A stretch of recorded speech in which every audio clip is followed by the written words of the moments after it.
جس عمر میں آپ لوگوں نے دین کا علم سیکھنے کا ارادہ کیا ہے اس میں ہر شخص کو یہ چیز پیش آئے گی۔ ہم لوگوں کا معاملہ اس پہلو سے مختلف تھا، یعنی زمانہ طالب علمی میں بچپن ہی سے ان علوم سے وابستہ ہو گئے۔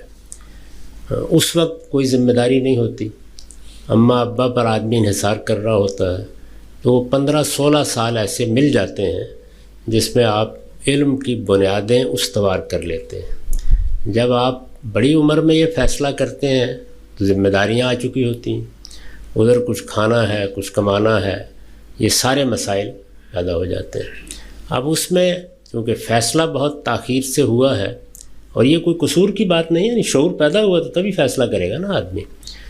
جب آپ نے فیصلہ کیا ہے اور آپ پر ذمہ داریاں بھی ہیں، تو اب آپ یہ خیال کرتے ہیں کہ میں آگے بڑھوں تو کیا یہ پہلے طے کر لوں کہ مجھے ان ذمہ داریوں سے دستبردار ہو جانا ہے؟ یہ ممکن نہیں ہوتا۔ آپ اس حقیقت کو مان کر اپنا پروگرام بناتے ہیں۔ چنانچہ علم سیکھنے کے معاملے میں اب آپ اس طرح کی مدت مقرر نہیں کر سکتے جو ہمیں میسر تھی۔ آپ کو اب یہ طے کر لینا چاہیے کہ وہ کام جو اگر اس عمر میں موقع ملتا تو سال میں ہو جانا تھا، وہ شاید اب 3 سال میں ہو، شاید 4 سال میں ہو۔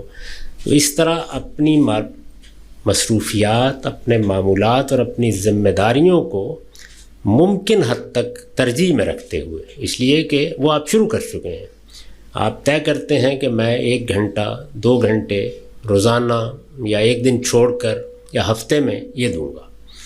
اس میں یہ جائزہ لیتے رہیے کہ آپ کی استعداد کس سطح کی ہے، یہ فوراً معلوم ہو جاتا ہے آدمی کو۔ یعنی اس میں خواب نہیں دیکھنے چاہیے، بالکل متعین طور پر اندازہ کر لینا چاہیے کہ میری صلاحیت کیا ہے، میں کیا کام کر سکتا ہوں۔ اسی لیے میں نے آج گفتگو کی ابتدا میں یہ بتایا کہ جب آپ کہتے ہیں دین کا عالم، تو دین کے تمام علماء ایک سطح کے نہیں ہوتے۔ آپ اپنے لیے طے کر لیں، اس کے پھر کچھ معاشی تقاضے بھی ہیں۔ یعنی اگر آپ نے ایک خاص سطح پر فیصلہ کر لیا کہ مجھے علم حاصل کرنا ہے، تو وہ آہستہ آہستہ آپ سے سب کچھ چھڑوانے کا مطالبہ کرنا شروع کر دے گا۔ یہ ناگزیر ہے، کوئی چارہ اس کے سوا نہیں۔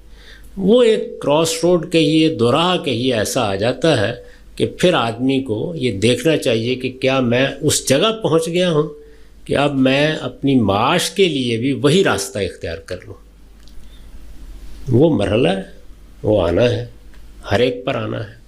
مجھے یاد ہے کہ یہاں پر مجھ سے جن لوگوں نے کسی زمانے میں براہ راست پڑھا ان پر بھی آیا، اس کے بعد میرے اپنے تلامذہ سے جن لوگوں نے پڑھا، اس وقت کوئی باقاعدہ نظام نہیں تھا، ان پر بھی آیا۔ وہ ہر حال میں آنا ہے، اور یہ ظاہر ہے کہ کسی پر وہ 40 سال کی عمر میں آئے گا جا کے، آپ نے بڑی عمر میں سفر شروع کیا ہے۔ ان مراحل سے اب آپ کو گزرنا ہے، اس کا کوئی اور طریقہ نہیں ہے۔ بس یہ اندازہ کرتے چلے جائیے، اور اس وقت تک اپنے پروفیشن کو نہ چھوڑیے جب تک آپ بالکل متعین نہ ہو جائیں کہ میں یہ کام اب کروں گا، یہی میری زندگی کا کام ہے، اور میں فلاں کیٹیگری میں اس میں کنٹریبیوٹ کرنے کی صلاحیت رکھتا ہوں۔ جس وقت آپ اس نتیجے تک پہنچ جائیں تو اللہ کا نام لے کے بے شک دکان اگلے دن بند کر دیجیے گا، اللہ آپ کا رزق خود لے کے آسمان سے زمین پر آ جائے گا۔ علماء کے رزق کی ذمہ داری اللہ نے اپنے اوپر لے رکھی۔ میرے جلیل القدر استاد سے کسی نے پوچھا، یہ استاذ امام امین احسن اصلاحی سے، انہوں نے کہا کہ رسول اللہ نے فرمایا ہے کہ مزدور کو مزدوری سے فارغ ہوتے اس کا پسینہ خشک ہونے سے پہلے ادائیگی کر دو۔ تمہارا خیال ہے کہ میں جس کی مزدوری کر رہا ہوں وہ ادائیگی میں کوتاہی کرے گا؟ تو یہ ہے، لیکن یہ ایسے نہیں ہوتا، اس کے لیے بعض اوقات فاقوں سے بھی گزرنا پڑتا ہے۔ آخر الامر ذمہ داری اللہ تعالیٰ ادا کرنا شروع کر دیتے ہیں۔ آپ نے فیصلہ غلط کیا ہے، آپ ایمبیشس ہو گئے، آپ پر واضح تھا کہ آپ اس کی صلاحیت نہیں رکھتے، لیکن آپ نے کہا کہ میں تو یہی کروں گا، پھر اللہ تعالیٰ نے کوئی ذمہ داری نہیں لے رکھی۔